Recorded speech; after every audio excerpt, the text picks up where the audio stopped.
Sur la manche de Niki, la manche de ce beau chemisier de crêpe bleue qu'elle a revêtu pour l'occasion, la morve s'étale. Branchue comme une étoile, transparente comme une bulle de salive.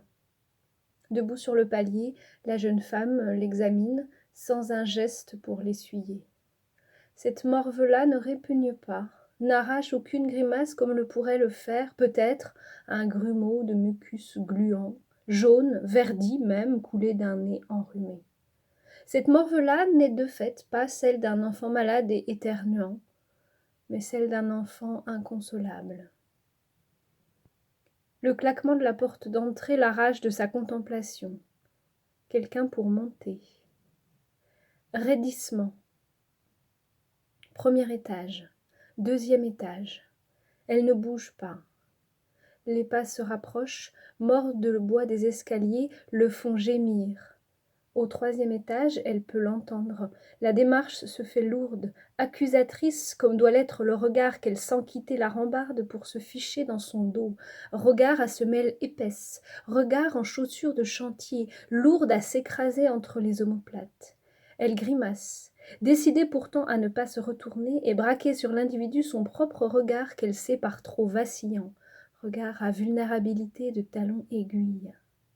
Le souffle pantelant de l'individu encombre maintenant le palier, si rauque qu'on le dirait chargé d'invectives. Alors c'est vous qui tous les dimanches faites chialer vos mioches comme les loups hurlent à la lune.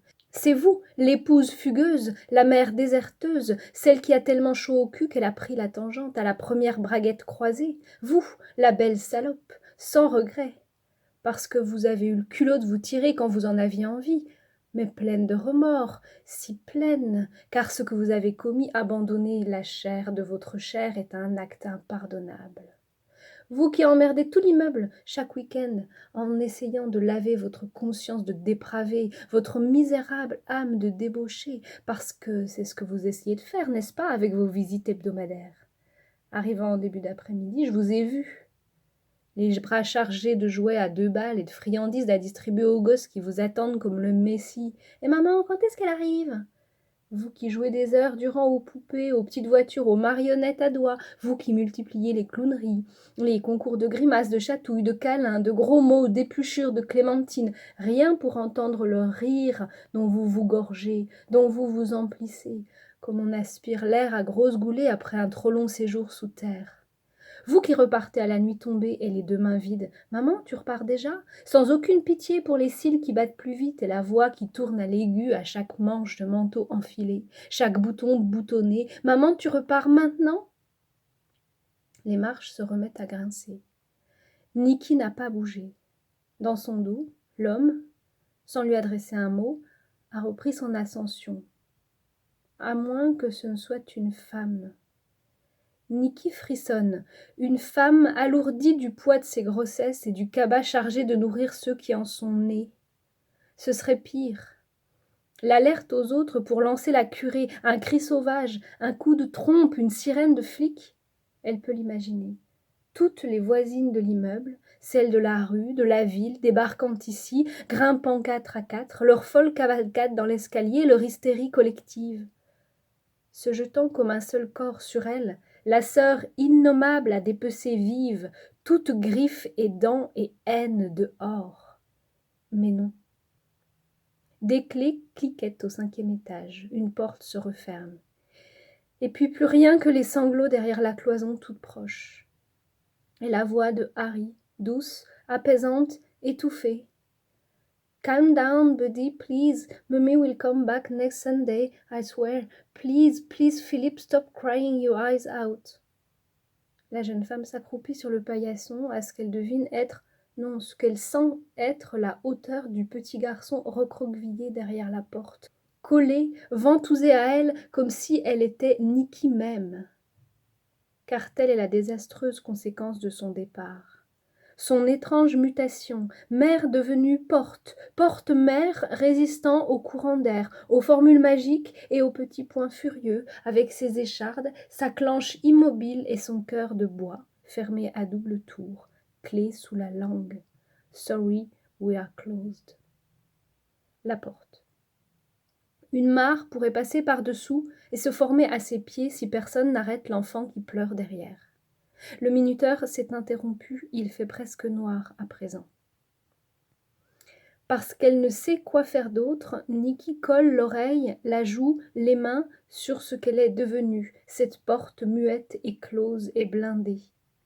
Et de l'ongle se met à en gratter le vernis rouge. Sous son doigt, elle sent les cheveux fins de son fils, ses mèches blondes humides de sueur, le corps confondant tout maintenant, colère devenue fièvre. Elle gratte, caresse longuement, tout en sachant que rien ne doit s'entendre de l'autre côté, au milieu des hoquets et des reniflements, qu'un minuscule raffut de souris au mieux, l'agonie d'un poisson au pire. On la pense partie, enfuie. Harry continue patiemment à raisonner, Philippe à ne vouloir rien entendre, et Laura n'est nulle part audible. Où? Niki traverse l'appartement en pensée, s'introduit dans chaque pièce obscurcie par la rue commençante. Dans sa chambre? Probablement. Oui, elle peut la voir maintenant. Assise sur son lit en tailleur, les tresses défaites, les chaussettes tire-bouchonnées, les dredons passés par-dessus tête comme une cabane, et dans ses bras, le poupon offert à Noël passé. De sa bouche s'échappe un chuchotis morne. C'est à la poupée qu'elle parle. Tu es mon bébé, tu es mon amour, my baby, my love, comme un refrain. Une incantation de sorcière, un mantra de sage. Elle le berce, cajole de ses doigts poisseux les joues en celluloïd, y frotte la sienne peau tendre sur peau froide. Et puis soudain la fureur. La gamine, dressée sur ses ergots, le visage rouge crête, projetant violemment la chose à terre. En vérité, Niki pourrait jurer avoir entendu un bruit sourd résonner du ventre de l'appartement. À moins que ce ne soit du sien. L'oreille écrasée sur la porte, le souffle coupé, elle écoute, entend. Dans la chambre lointaine, la voix de l'enfant s'est faite plus basse, sifflante même. Sorry baby, I got plenty things to do instead of loving you. Leave me alone now. I have to become a great artist, the greatest one.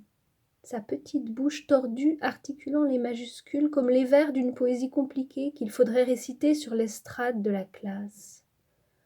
Laura debout sur son lit, enragée, les sourcils en nœuds de marin, leur blondeur perdue dans le rouge du front, toisant le poupon de toute sa hauteur.